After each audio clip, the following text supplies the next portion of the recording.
There's a fresh appeal for other armed groups in Mindanao to join the peace process in the region.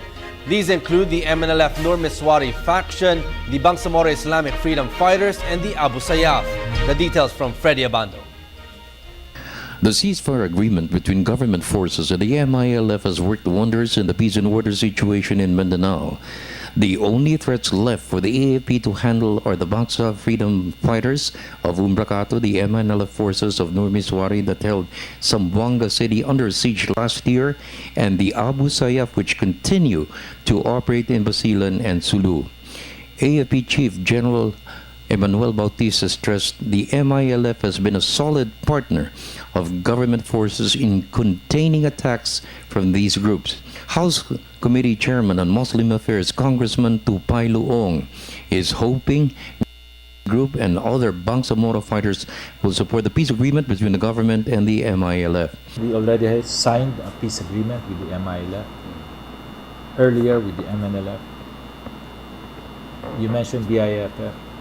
They are a spoiler group that are trying to ruin the peace agreement that we won.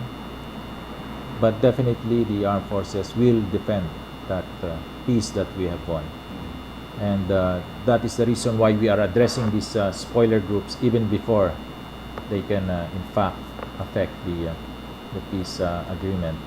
As we have seen in a series of operations that the armed forces conducted in central Mindanao and last year in Zamboanga. All these armed elements who refuse to join,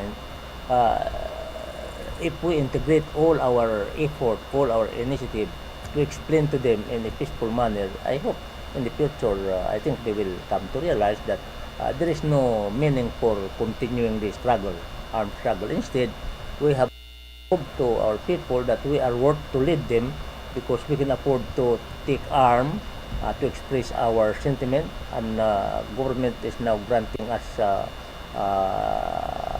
type of government for self-determination to a certain degree. I think they will come to realize that armed struggle is no longer needed. In the meantime, Congressman Tupay Luong proposed the creation of a Citizens Geographical Security Force to be integrated with the AFP to maintain peace and order in the new Bangsamoro entity. There were 10,000 MILF fighters. Integration to the AFP and the PNP is out of the agreement.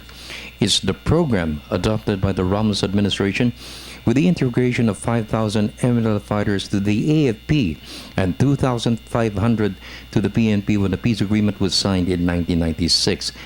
Luong also proposed another package of programs to ensure livelihood and employment opportunities. There is this so-called Republic Act 7077, the so-called geographical unit, and this is an act of Congress, and this is a law.